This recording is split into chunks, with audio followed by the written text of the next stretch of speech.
कहत कबीर सुनो भाई साधो, कहत कबीर सुनो भाई साधो, अरे कहत कबीर सुनो भाई साधो, कहत कबीर सुनो भाई साधो। साहब मिले सबूरी में, अरे साहब मिले सबूरी में, मन लागो यार फकीरी में, मन लागो।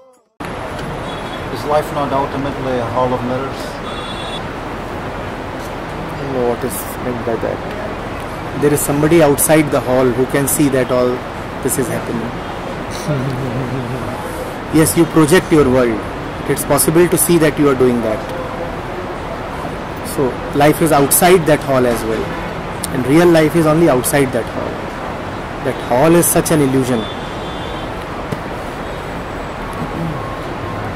I heard the other day, like, the world is not what you think it is. The world is what you think it is. Interesting, huh? No, this is absolutely beautiful. What? Very beautiful. Who is the author?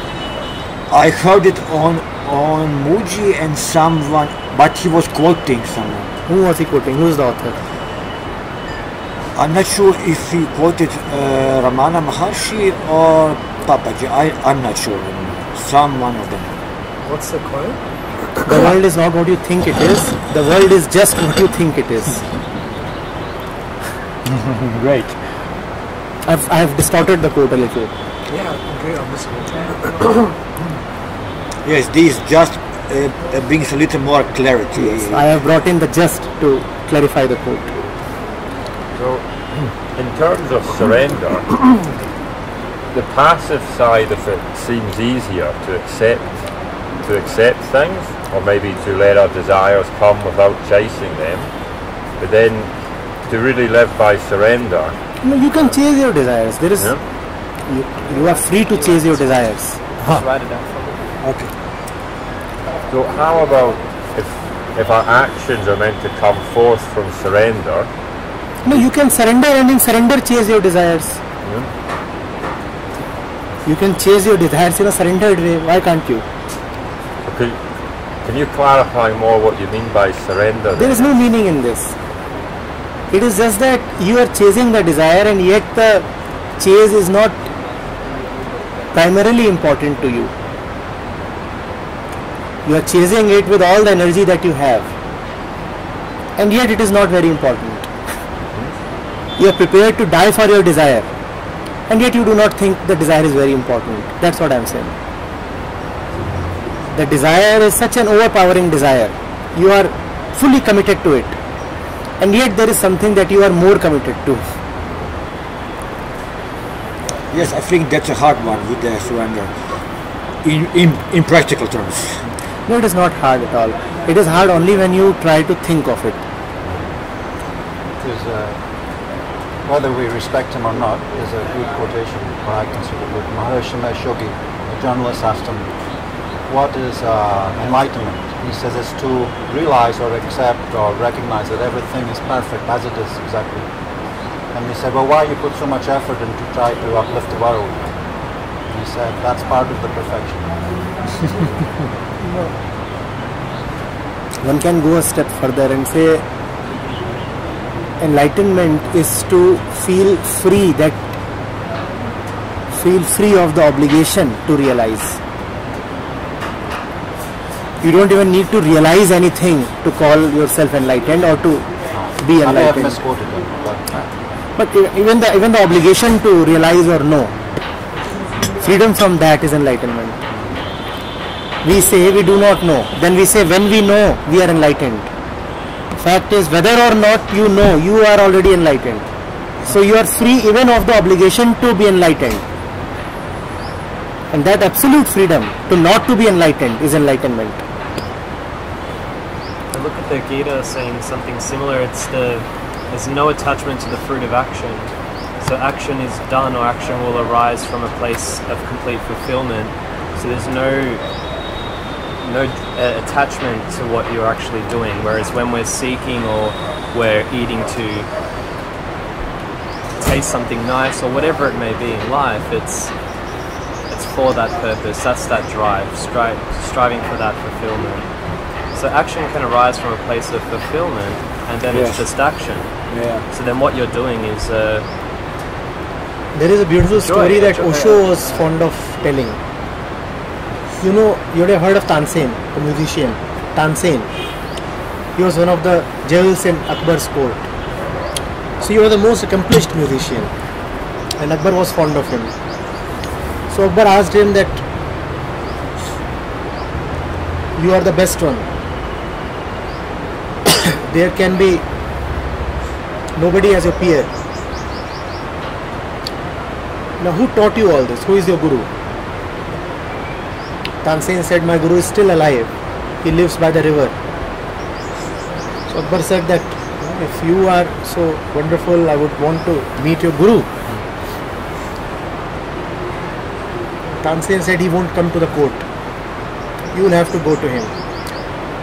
So Akbar said, fine, you set up an appointment, I'll go. He said he does not live by appointments. He won't sing as per an appointed time.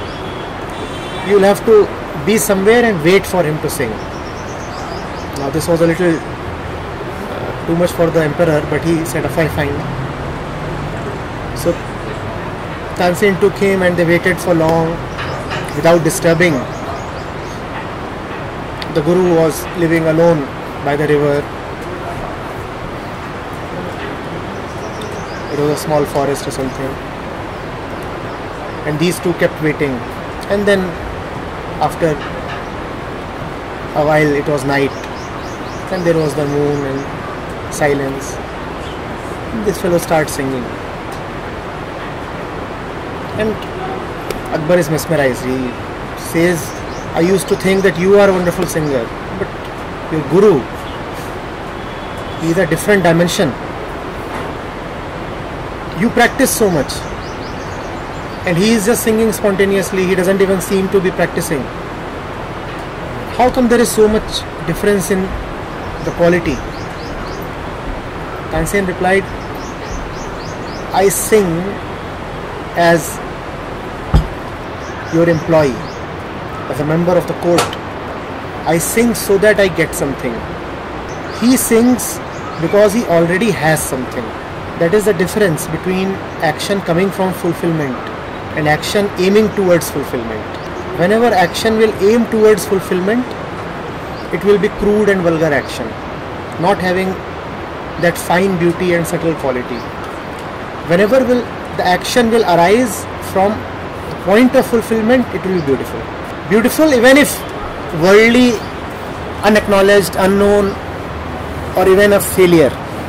World calls Tansen a success, not his guru. It is possible to even chase desire already feeling fulfilled. Yeah.